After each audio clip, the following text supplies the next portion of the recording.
Welcome to Mission Evolution Radio Show with Gwilda Wiyaka, bringing together today's leading experts to uncover ever-deepening spiritual truths and the latest scientific developments in support of the evolution of humankind. For more information on Mission Evolution Radio with Gwilda Wiyaka, visit www.missionevolution.org. And now, here's the host of Mission Evolution, Miss Gwilda Wiyaka.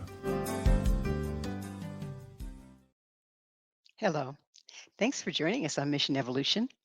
We're coming to you on X-Zone TV and Simul TV from our broadcast studios in St. Catharines, Ontario, Canada, bringing the latest evolutionary information from today's leading experts.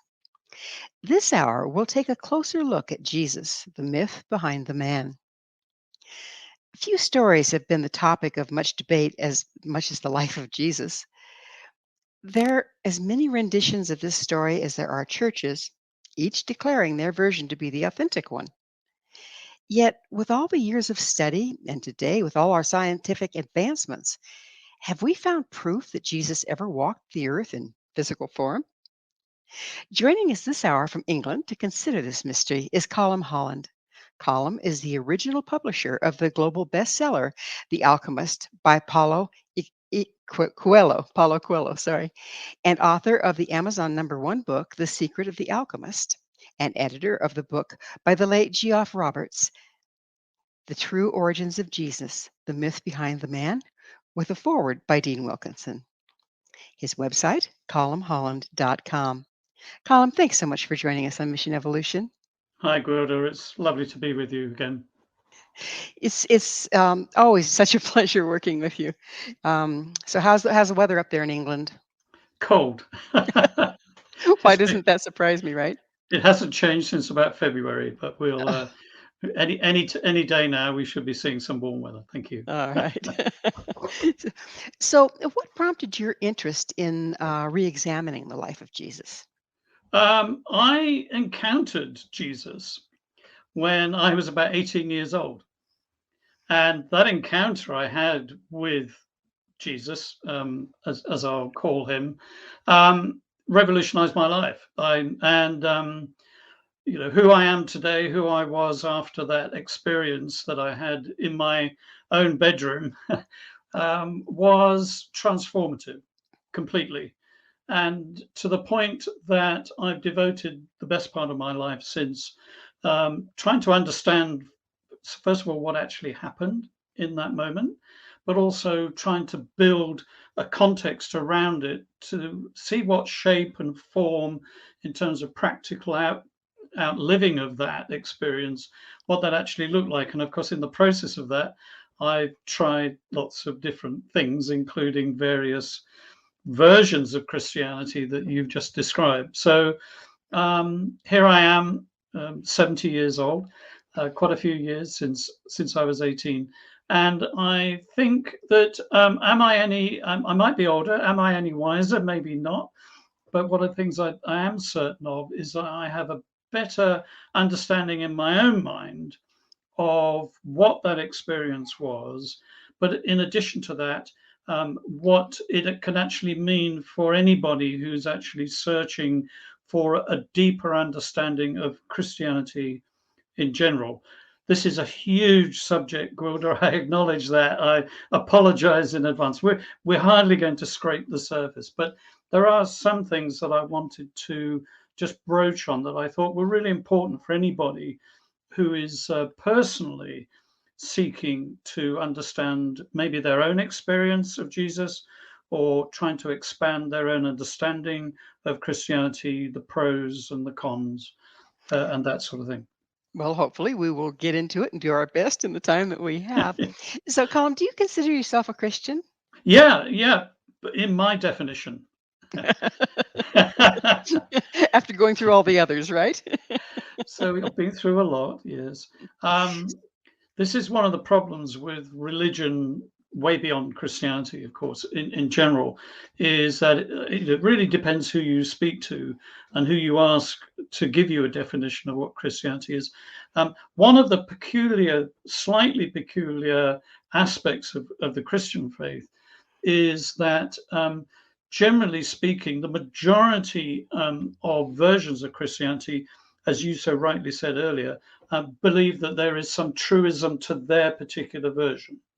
And that's, I would even go so far as to say many of them believe that there's an absolutism to their particular version. So whether you speak to a very literal Bible believing evangelical on the one hand, or whether you speak to a Greek Orthodox or a Russian Orthodox believer on the other hand, and sort of everything in between, including Roman Catholicism, that generally speaking, one of the peculiar aspects of Christianity is that each has to believe, according to their Orthodox version of their faith, that theirs is the right version of Christianity. And that's very unfortunate, really, isn't it? It is a bit. How many wars have we had so far up to date? Have we had over that very topic? So, Yeah, outside of the New Testament, is there yeah. any historical evidence that Jesus was ever in physical form? Do you want the long answer or the short answer? Kind of go in between. Okay, no, I'll give you the short answer first. The answer is no. No, there is no what we would call historical evidence for the physical existence of a Jesus of Nazareth. There's lots of sort of word of mouth evidence. There's lots of legacy evidence. There's lots of fable evidence. There's lots of stories repeated on, down through the centuries of the existence of a Jesus of Nazareth. But if you apply hardcore academic historic research to the existence of a Jesus of Nazareth, then pretty much all scholars, whether they're Christian faith believers or not, this is one of the things that they do agree on. And if you go to a decent academic theological college of any Christian persuasion, sort of behind closed doors, don't let the congregation know this, but behind closed doors, they will admit, they have to admit, if they're going to treat it from an academic point of view, that historically, we've got plenty of evidence for other people around those eras. Even much earlier, we've got Plato, we've got Aristotle. We've got plenty of historical documentation to prove that these very important people existed, whether they're politicians, whether they're philosophers, whether they're authors, so on, except Jesus. Isn't that fascinating? I know. And so one of the sort of the challenges that this is my main reason for coming on here today with you, Gwilda, is to say to everyone really is how prepared would you be, given your devotion to being sort of academically and correct and looking for real evidence in so many other areas of your life? If you approach your own health, your own physical health, you want to talk to somebody who's got a really good academic understanding of the human body, especially before they start cutting you up and going in and playing with things. But with our faith, this is what's sort of ironic, really. With our faith, it's almost as if we don't really want to go there in terms of academically what evidence is there. Now, what I want to also add to that challenge, how academically prepared are we to examine our faith and the basis for our faith?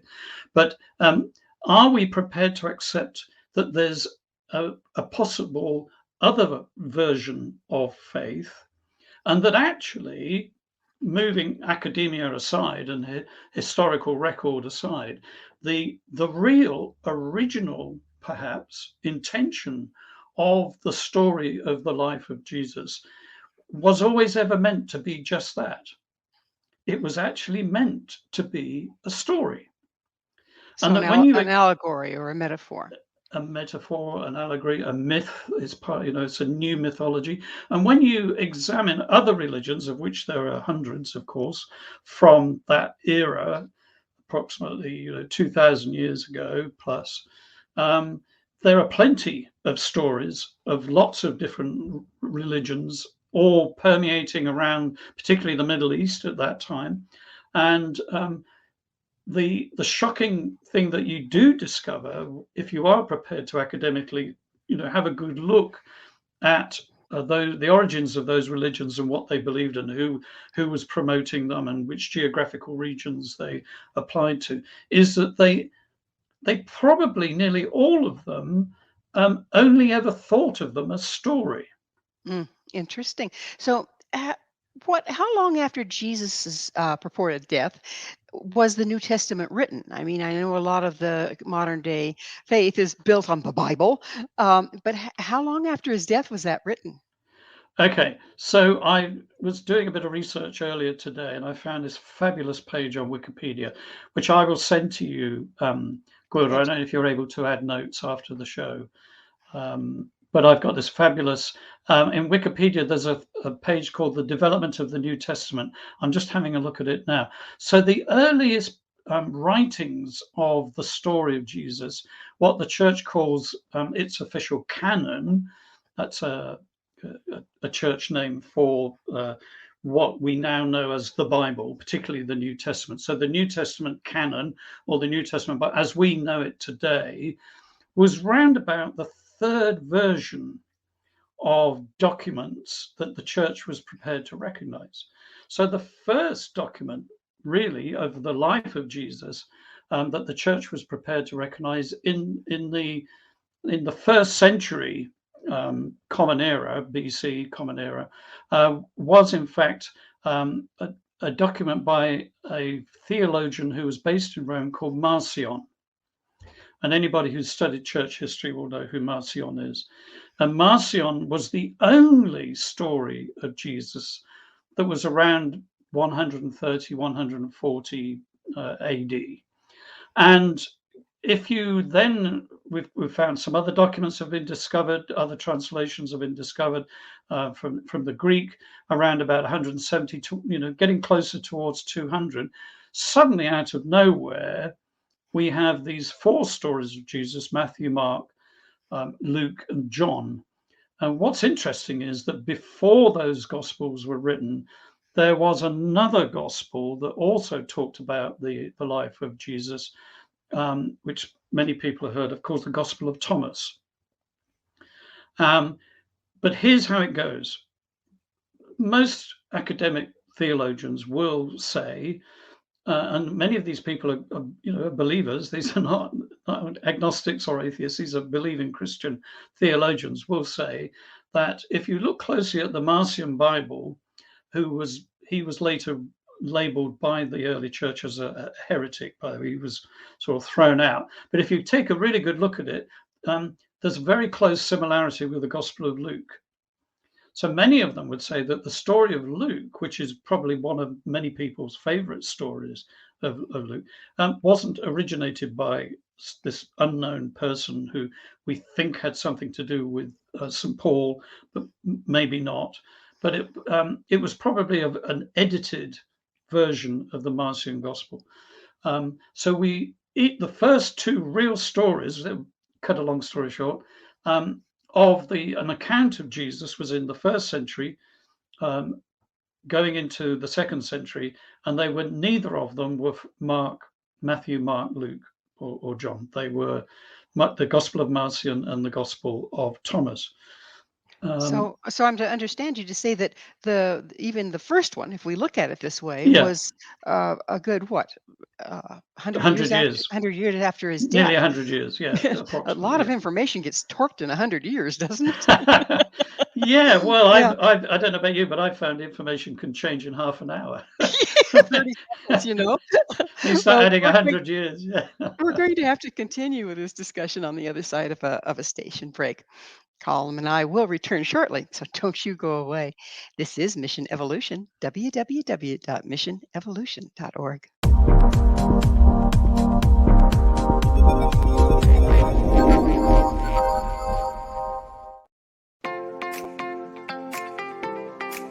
Are you interested in evolving with the times and becoming all you can be?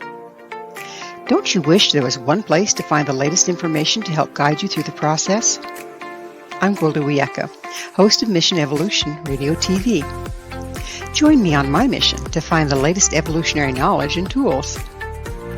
The guests on Mission Evolution are leading experts in a wide variety of divergent topics, including allopathic, holistic, and integrative medicine, epigenetics, enlightenment, quantum physics, meditative practices, environmental issues, spiritual evolution, trauma healing, and so much more. Mission Evolution Radio TV is aired worldwide through the X-Zone Broadcast Network, X-Zone TV Channel 32 on Simul TV. You can enjoy our archives of radio or TV shows with our compliments at www.missionevolution.org. Come see the amazing lineup of guests and topics. With more than 200 episodes to choose from, you're sure to find what you're looking for. Visit www.missionevolution.org.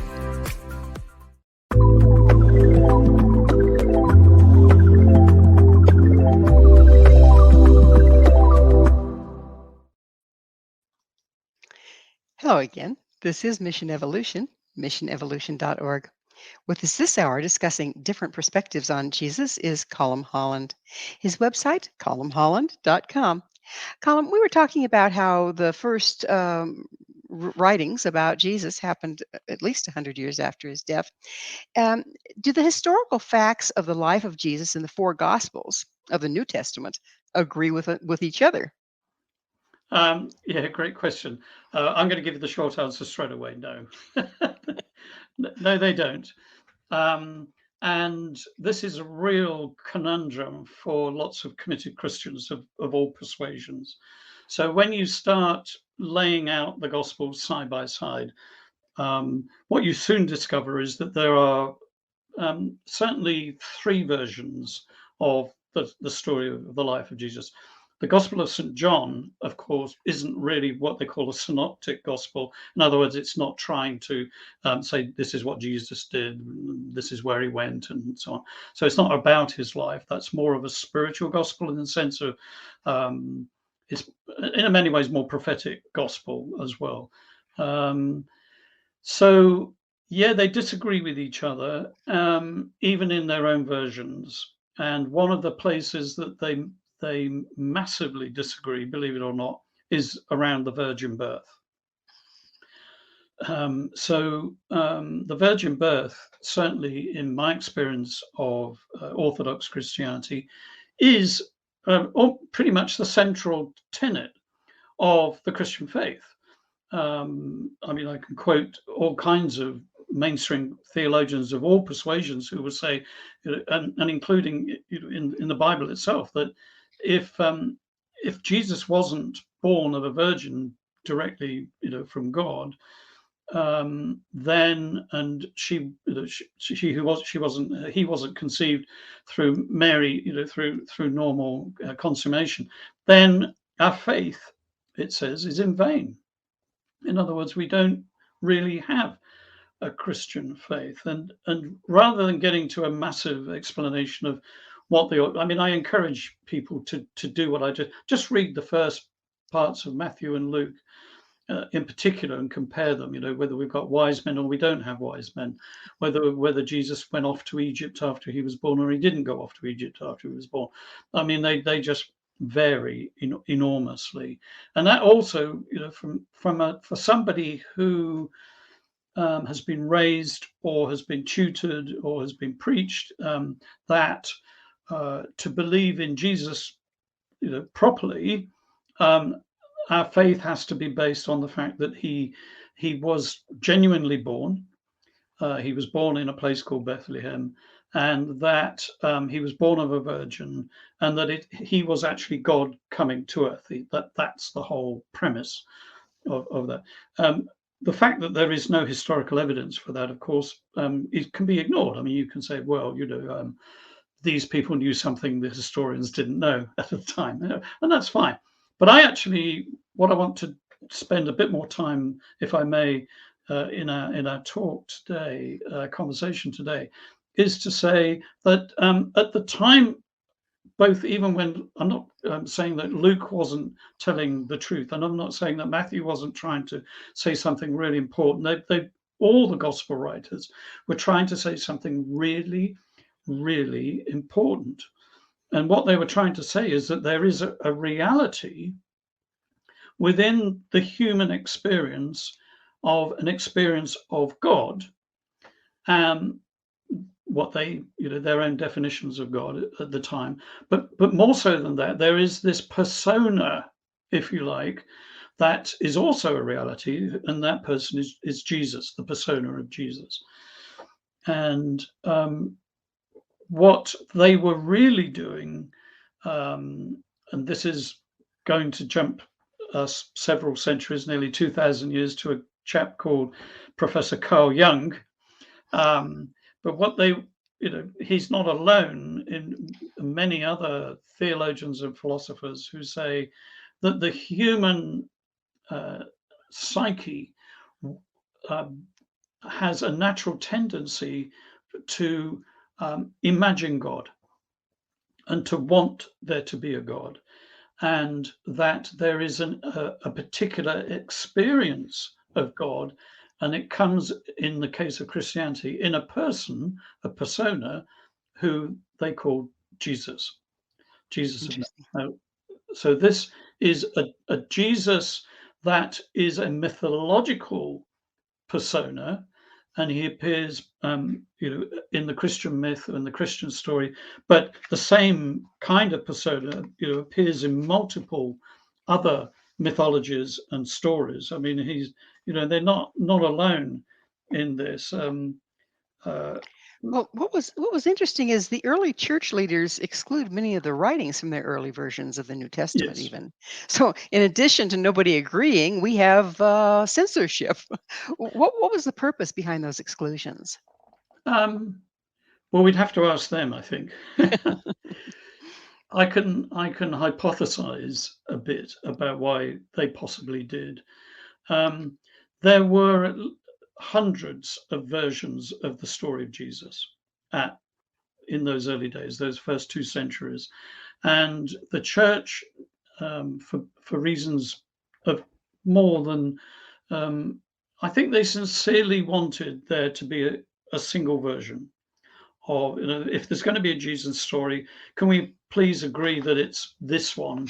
It's not all of these. And believe it or not, there was a conference, in the 4th century, there was a conference in Rome of all the bishops at the time, and they had to come to some kind of conclusion about which version of the Jesus story. So what we see in the New Testament is ultimately, this is the one that they were all prepared to support, which just meant that anybody who supported different versions, of which there were several, there was a whole group of Christians at the time who we now call the Gnostics, who held a very different, radical view of the New Testament and its relationship to the Old Testament. They are worth mentioning. Let me just mention that group that we now call the Gnostics. So there was a group, and these also then later were known as the Essenes, and the Essenes were the people who wrote the Dead Sea Scrolls, which in 1947 were discovered.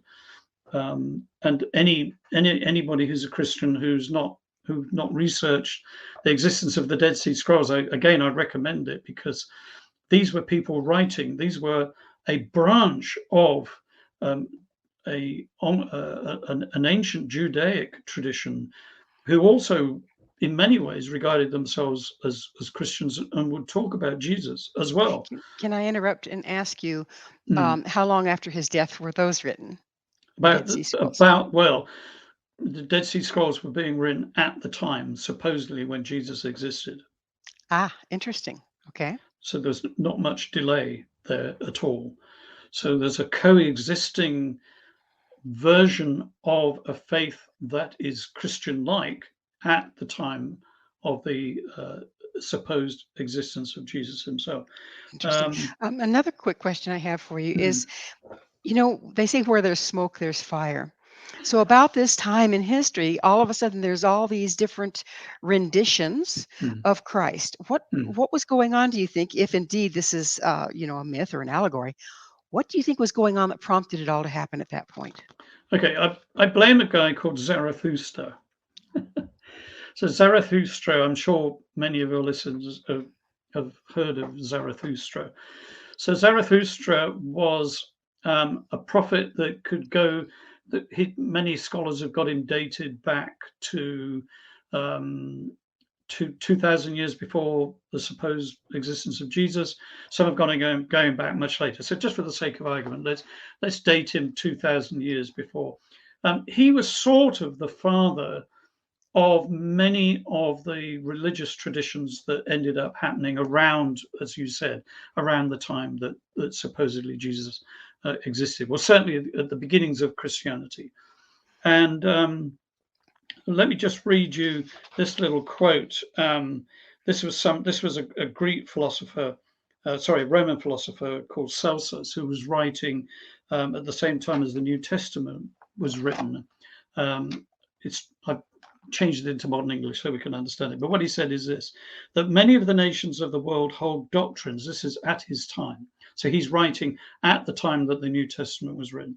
Many of the nations of the world hold doctrines like those espoused by Christians. So he was saying, I've looked at Christianity and I just want to tell you this. So there is teachings of Homer. There are teachings from the Druids of Gaul. I mean, he knew about all of these different faiths. There are doctrines of Christianity and Judaism: Linus, Maceus, Orpheus, Zoroaster, who was Zarathustra, the Persian Pythagoras. All of these also believe many similar doctrines to that of Christianity. In other words, and he mentions too, they even also fabricated, in his words, to use his words, the story of the virgin birth. So many of those religions also had versions of a virgin birth. So it was, in a way, Gwilda, to answer your question, really, to give you a proper answer, that at that time, certainly the world was different, and religion wasn't as we see it today. Religion was really part of life. It was part of people, and people would switch and change religions based on who they were being invaded by, which happened a lot. Who the latest fashion was, who had the most power in their society at the time. And one of the things that Marcion did, who I mentioned earlier, was he made a complete break between what he believed Christianity should be and Judaism. So he said this, and this is really radical, and this is sort of where the Gnostics sat as well. So this is a whole branch of Christianity that was cut off, that was severed from, and doesn't exist in most of our knowledge today, but it was very strong at the time, which is this: that the God of Jesus, the God that Jesus spoke about, as reported in much of the New Testament, was actually not Yahweh. Yahweh, the God of the Old Testament, was what they called a local God. In other words, there was a hierarchy of gods, and that the God that Jesus was referring to was an omniscient, omnipresent God whose main conditional love.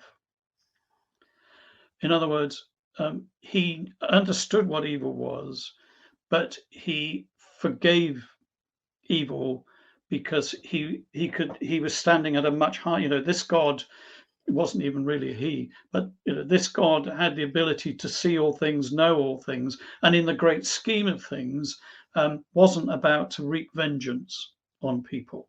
He wasn't going to smite people. The God of the Old Testament, did a lot of smiting and did a lot of revenging, and counted the dead, as a result of his Yahweh's action. So for the early Gnostics and Marcion and some others, there was a different version of God even, and that's the God of the New Testament. It's some even, I've talked to modern theologians on this topic. Some even now sort of relent the fact that the Church of Constantine linked the New Testament and the Old Testament. And the reason Now, they did that, yeah, let's sorry, just yeah, for our audience, the Old Testament, did it come from the Jewish yeah, yeah, tradition? yeah. The Old Testament that we have in the Bible now is pretty much the old, yeah, the Jewish scriptures. A certain number, it's not the entire Torah, but it's selective, but again selected by the early Christian fathers. Well, we're Um, going to have to take a break. That's probably a pretty good place to break so that we can yeah. pick it up here on the other side. But on the other side, I would like to get deeper into. Okay, so they put together two different gods basically, and what do we have now? Okay. Yeah. So Colum and I will be back to continue our discussion. You stay right there. This is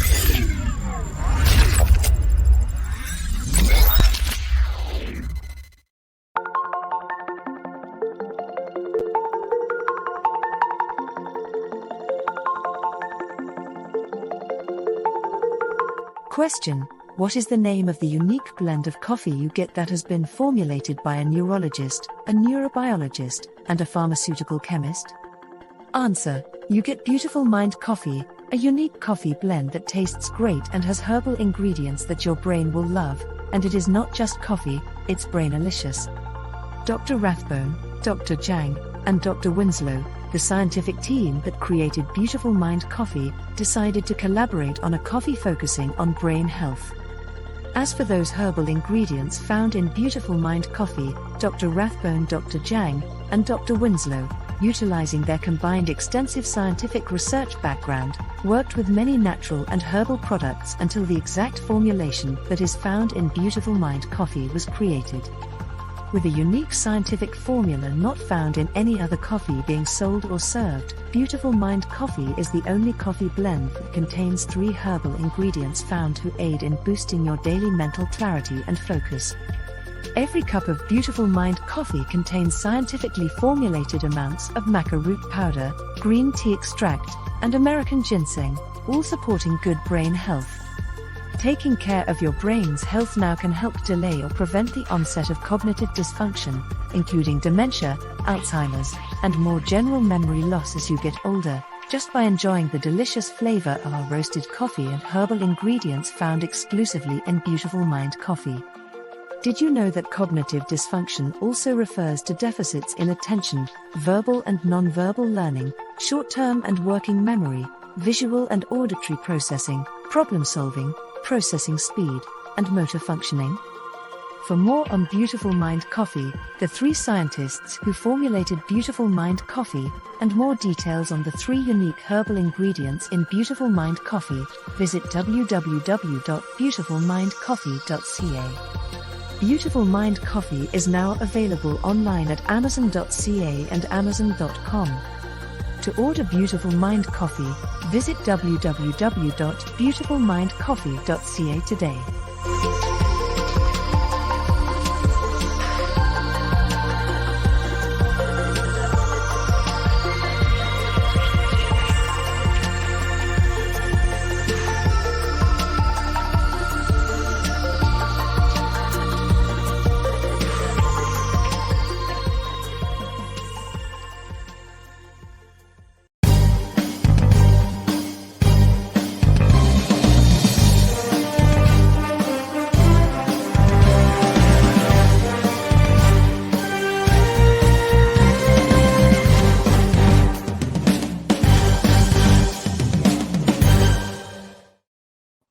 Hi there. This is Mission Evolution, missionevolution.org. Our guest this hour is Colum Holland. His website, columholland.com. Colum, there's it's been said that the story of Jesus is actually a myth or an allegory portraying astrological events. Are you familiar with that concept? I am, and it is another subject of which I'm not an expert. So I'm not personally a student of astrology, um, but I know enough to be able to say that if you do want to go down that route and you want to have a look at that, there are some interesting um, references within astrology, and these are also in the Bible. the main one, the big one, which a lot of people know, is that the symbol for Jesus, of course, was the fish, and that astrologers believe that we go through astrological epochs, and that these are big chunks of time, 1,000 odd years, whatever, and that Jesus was around 2,000 years ago at the time when we were going through a transition from Pisces, the epoch of Pisces, into the epoch of Aquarius, and that he was a harbinger, if you like, of that shift between the one another. So again, I'm not an expert on it, but it's not something I personally studied in any great detail, so I wouldn't dare start venturing too far down that road. But yes, so there definitely is. One of the things that I do also want to mention, if I may, and that is that we haven't mentioned two other elephants in the room from a religious point of view. One is Hinduism and one is Buddhism. So yes, I had those on the list. So do tell us how those relate. So welcome to my Hindu and Buddhist friends.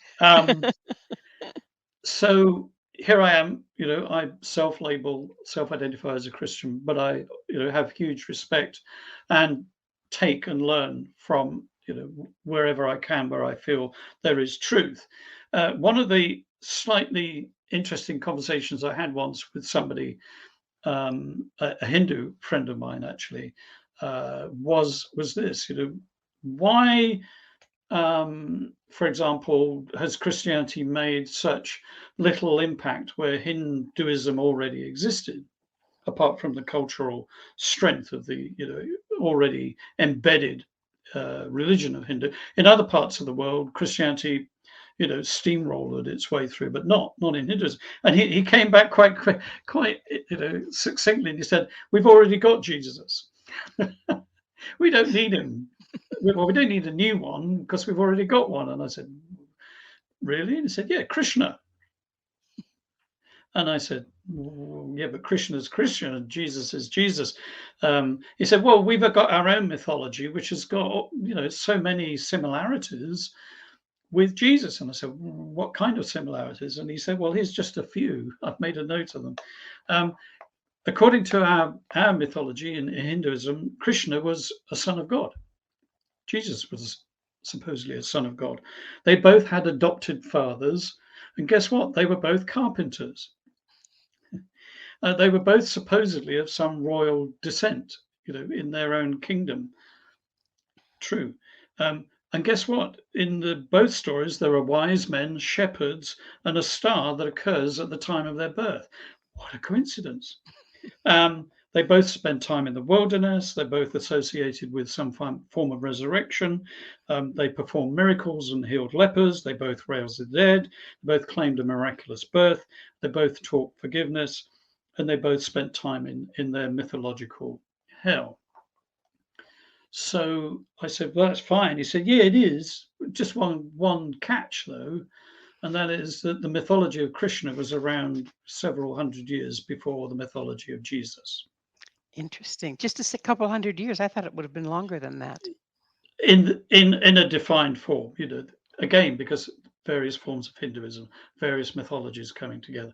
But they were certainly, all of those that I've just mentioned, you could pinpoint somewhere in Hinduism at least 200 or 300 years before the supposed existence of Christ. And then, so that's my Hindu friends. But now let's just have a quick chat to our Buddhist friends.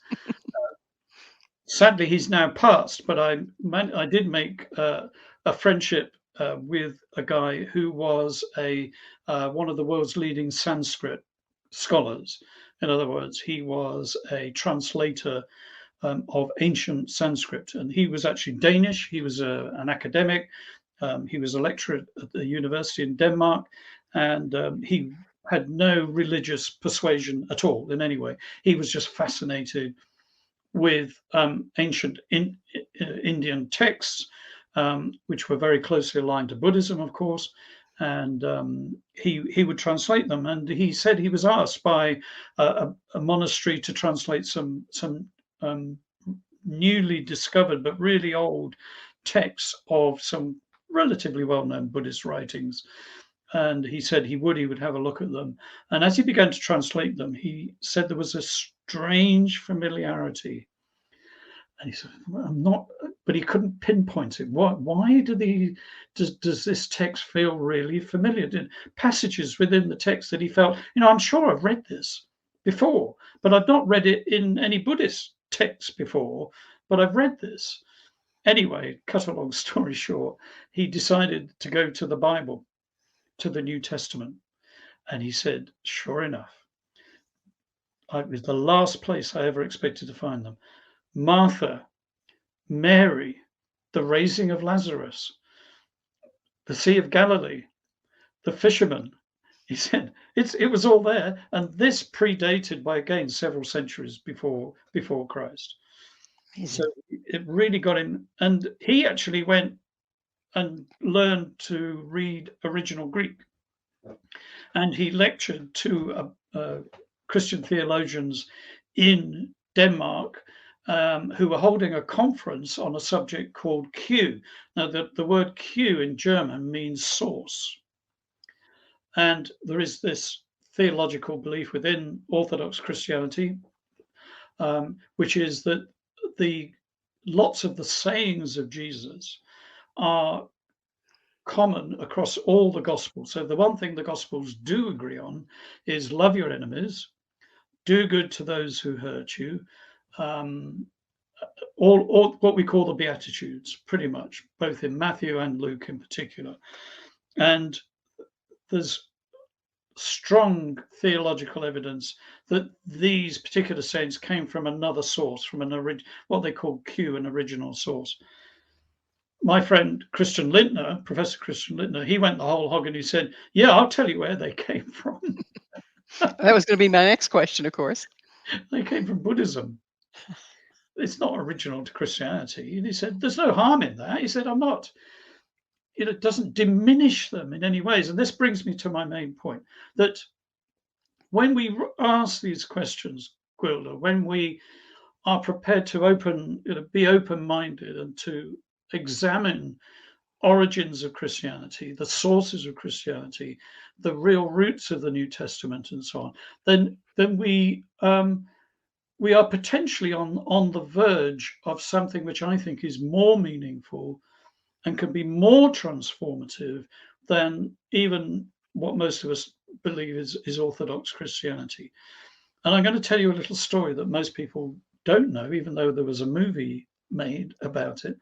And that is the very famous Reverend Billy Graham, who is well known to all the people in the world of the Southern Baptist world, most of whom take the Bible absolutely literally. When he went to theological college during a period of time, he started to discover all the things that I've just been talking about. Interesting. He had good academic Bible historians and Bible theologians who were prepared to be honest and say, academically, this is, and he had quite a crisis of faith. And he used to work with another preacher who had the same crisis of faith about the same time. And that particular preacher just fell away. He said, I just can't preach the literal version of Christianity anymore. And Billy Graham sat down, and I've got a great little addition to this story. He sat down with a couple of people who helped him significantly come to terms. And what he decided was this, that everything that I've just been talking about may be true. But does it change faith? Does it change belief? Does it change the workings of the human psyche when it comes to the process of personal transformation? And if anybody preached personal transformation, it was Dr. Billy Graham. His version of being born again wasn't just some wishy-washy, I might start thinking about Jesus occasionally. Oh, no. I mean, Billy Graham's version of Christianity was a real evidential transformation of a life, of somebody's life. So do from the you believe inside out. that by trying to take it literally or having these fairly, I don't want to say dogmatic, but you get the idea, locked down Mm, viewpoints of it being a mm, physical event, et cetera, et cetera, do you mm. think we're throwing out the baby with the bathwater in that there's a lot of transformational information that we're losing when we try to think of it as a physical or literal event? So the answer to that is both yes and no. So let me cover the yes and the no. So yes, if and I'm going to have to call in Professor Carl Jung. I'm sorry. I know a lot of people don't particularly adhere to his philosophy on faith, but I am going to bring, because it just helps explain a few things. Um, Not that I'm a 100% supporter of what he taught, by the way, but I will say this: one of the great things that I think Carl Jung identified was this, that the human psyche has the ability to not only create story and mythology, but then to go another step further, it has the ability to adopt it as if it is real. And that's common across all the human species. It's irrelevant what culture they're from. In other words, there comes a point when we don't question what he would call the mythology or the stories that we believe. We accept them. And whether they're, I don't know, I guess in earlier days before the world of science and the Reformation and that whole period 400 odd years ago, when academia came up out of learning and universities and so on, continuation of Greek and Roman learning, was that the world was quite happy. Humans in general were quite happy to believe the stories they were told. And they were prepared to base their lives on them. They were prepared to make decisions, obey certain rules, live their life in a particular way based on their belief in those stories. Now, what I will say is this, that Carl Jung would say that actually that is possibly a really good thing for mental health, for the human mind, to actually believe those things and to follow those things. At least gives us some Um, stability, which it- is yes, really being challenged by our yes. information-rich world right now, isn't it? So a Christian who is prepared to accept the literal version of the New Testament and to base their life on it without doubts, without questioning, um, that's, Carl Jung would say, that is the psyche doing its job, and that's fine. When it becomes not fine, is two ways it becomes not fine. One is, and this is for the individual, by the way, that it's not is when you can no longer do that in all good intellectual conscience.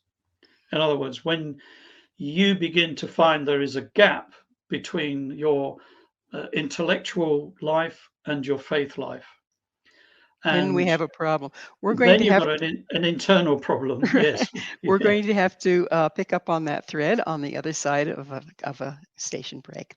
So please stay with us as Colm and I will continue to explore the history of Jesus. This is Mission Evolution, www.missionevolution.org.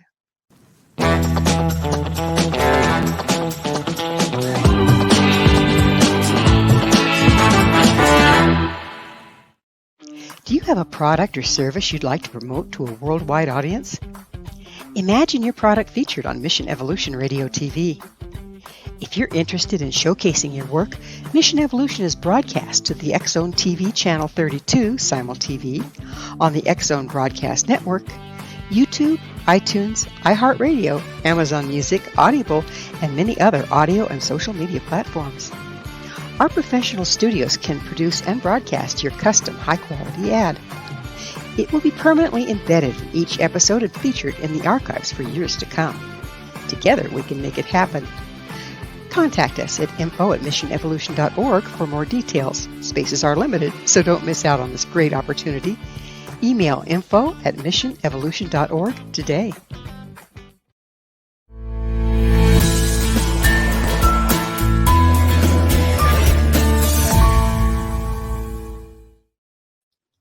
Welcome back. This is Mission Evolution, missionevolution.org. This hour, our expert guest is COLM Holland. His website, colmholland.com. COLM, have we covered the mystery religions and what those are? No, we haven't really. Although I did mention them briefly. In that last session, I did say that there were various. Remember Celsus at the time said they're all, Zarathustra was one of the key ones. Then there's the Mithras religion. There were competing religions at the time of Jesus, for sure. Just about Zarathustra, for example, I'll just read you this quickly. This is by quite an expert guy. Zarathustra is probably the most important person recorded in the history of religion, bar none. He was the first man to promulgate a divinely revealed religion. Now, at the time of Christ, Zarathustranism was still really strong.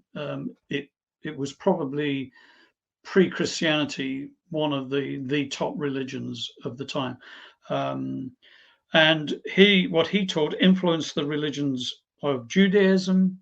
He influenced Christianity. He even influenced Mithraism, Islam, Northern Buddhism, and so on, even the pagan Nordic religions. So the least talked about, least actually taught religion of that era, we don't even know about today. It's just not covered. So it had a much wider and greater influence than Christianity at the time. And so when you dig into what he taught, and also the other faiths that were influenced by him, the mystery religions in particular, what you discover is that they all bear many of the same characteristics. So a lot of the experiences of Jesus, a lot of the teachings of Jesus are mirrored in all of those. So a death, a violent death, a resurrection, a virgin birth, teaching and healing, miracles, all of the things I mentioned earlier, they're repeated throughout many of these. It just so happens in our culture, and again, this has got historical basis to it. So just a quick little bit history of Christianity after Jesus, and why it's important to almost sort of stand back retrospectively and look back down through the centuries to when Jesus supposedly existed, but certainly when the beginnings of Christianity existed. Certain things happened that meant that you and I in our cultures are surrounded predominantly with Christian belief. And that is mostly because of two groups of people, the Hellenistic Jews, who were Jews that were influenced by the Greek culture, but also the Roman Empire. We wouldn't have the Christianity that people believe today if it hadn't been for the Roman Empire. When the Roman Empire decided, which I won't go into, to adopt Christianity as the official religion, and then continue to conquer vast swathes of the Mediterranean and Northern Europe, that was really the way that our faith was spread, with the sword. Okay, so there were Anglo-Saxons in Britain and in Northern Europe as well who were Christians at the time, but the Roman version of Christianity was implanted by predominantly invasion. And isn't that ironic, given the teachings? So we can't ignore that. And then if you follow through, so the Roman Church in particular, as far as Britain and America are concerned, that was the big dominant faith until the period of the Reformation in the 16th century in Britain and Europe, and then the exodus of the Pilgrim Fathers from Europe and Britain, just down the road from where I live, Plymouth. They got on their ships and set off for the New World, and where they said, well, we're not going to be bound any longer by the Roman faith. We've got our own Reformed faith, and we're going to, and that's what happened in the US. So that became the dominant faith version of Christianity. So our version of Christianity that culturally we've grown up in or we've converted to has got historical roots.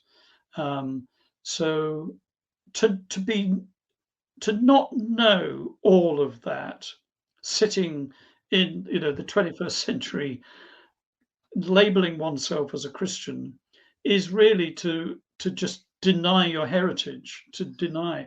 So that's okay. We can go to church on Sunday, we can read our Bible, we can listen to great preachers and all that, and that's all fine. As long as we're prepared to, Carl Jung would say, as long as you're prepared to throw in your entire psyche with that, then that's, generally speaking, that can lead to real benefit for your mental well-being or your psychic well-being. The problem begins to happen when, as I said in the end of our last session, when we begin to doubt that. So at the point that our intellect begins to question, we do have a choice. The choice Billy Graham made was, he said, the Christian myth is so powerful that I'm not going to call it a myth. I'm going to teach it as if it's literally true. And I think there's power in that. And he was right. I mean, he single-handedly pretty much established the evangelical Christian faith as we know it in the USA today. He and a few other guys, and their legacy, is what we see now in so many parts of the US completely, and that's fine. But what Carl Jung would say, as well as saying that's fine for the individual, there is also a chance that that individual is missing out on something. And what that potentially the individual is missing out on is actually a deeper transformational experience. And my problem was, at the age of 18, I genuinely had a really mystical, deep, transformational experience of Jesus. It didn't seem to have anything to do with the Bible. He was as real as I'm talking to you, as far as my psyche was concerned. The overwhelming sense of love and unconditional love made me a different person. And I discovered myself, and I threw myself wholeheartedly into the Christian faith. The problem I had over the years and decades, I'm talking decades, of throwing myself wholeheartedly into that, and there may be listeners out there right now hearing me and going, well, yeah, I'm kind of with you here on this column, which was that my inner experience of Jesus gradually distanced itself from the Christianity that I was being taught and that I was seeing represented in all different versions of the church. So my problem was not with Jesus. The problem I was experiencing was with the outward manifestation as represented by his church in all its various forms, which I won't go into because it's going to vary significantly. It's a personal thing that gap between my experience of Jesus, except this, that still I was able to hold on to an experience of Jesus that only made sense once I began to read Carl Jung. And that in my book, The Secret of the Alchemist, that's really what I'm talking about there, which was again re-expressed in recent times in the book The Alchemist by Paulo Coelho, which is just in a nutshell, which is that our experience of Christ, Jesus, is something which Carl Jung called the realization of the self. That there is what he called archetypes in the psyche, and that one of those archetypes is represented in the persona of Jesus. And one of the reasons Carl Jung was so keen to try and explain this to Christians was this. He said, you have a very, very, very powerful myth. The myth of Jesus is extremely transformative, but you're going to miss out on its real transformational power. And it's only when I began to realize that St. Paul and others did actually talk about this, and this is another reason why the Christian myth is so strong, is when he began to say, it's the Christ within. It's Jesus in you, said St. Paul, who is the hope of glory. In other words, there is an inner ability of the psyche, whether it experiences this in the persona of Jesus, or whether it experiences it in the persona of Krishna, or whether it experiences it in the persona of Buddha. Carl Jung would say, some have got more value than others. I'm not going to say which, but he would say some have got more value than others to particular individuals. But essentially, what you're discovering when you discover Jesus is the divine within. Beautiful. And that Jesus is a persona of the divine within. And that's what the transformation is. So it took me, I hope it doesn't take other people as long as it took me, but it took me a long time for that penny to drop. Well, Colm, it's that time in the program when I have to ask you, what is your mission? My mission is that everybody can find the divine within, and whatever I can do to help people discover that, then I feel I've fulfilled my mission. That's a very worthy mission. When we're looking, at the evidence that indicates that Jesus was never alive physically, yet from what you're saying, each one of us can be the life of Christ because it comes from within. Is that an accurate summary of what we were saying here? Yes, that's the power of the mythology of Jesus. Yes, absolutely. That the supposed experience of Jesus on earth can also be inner experiences within our own psyche. The death and the resurrection is by far the best example. So there is an inner death of the ego and a resurrection that comes out of the unconscious, which is the self. So the death of the ego, a rebirth of the coming together of the consciousness and unconscious, which is the birth of the self. That's one of the reasons why Christianity is so powerful, because it encapsulates that inner truth. And the reason why I call it the inner truth is that the same experience is also possible to anybody believing in the Hindu faith or the Buddhist faith or Judaism and lots of other faiths as well. So it's not unique to Christianity, except Christianity is culturally the background that we've grown up in. So it makes more sense to us. We're about out of time, but do you think that the story of the life of Christ is actually a mapping of our process as we come into this self-realization? Yeah, Carl Jung called it individuation, which he said the psyche is going to do anyway, whether you join in with it or you don't join in with it. The psyche wants to reach a point of what he called wholeness. And if it's one thing that all religion and people with no religion who want to see the full benefit of self-realization, as Jung called it, then it has to be wholeness. Beautiful. The pursuit of wholeness, yes. Unfortunately, we are out of time. Colm, thank you so much for coming on the show. Oh, thank you, Gwilda. It's been a real pleasure. Our guest this hour has been publisher, editor, and author COLM Holland. We've been discussing the book by the late Geoff Roberts, The Origins of Jesus, The Myth Behind the Man. COLM's website, colmholland.com. This has been Mission Evolution with Gwilda Wiyaka. For more information or to enjoy past archived episodes, visit www.missionevolution.org. Please be sure to join us right here next time, as this mission will continue, bringing information and resources to evolving world.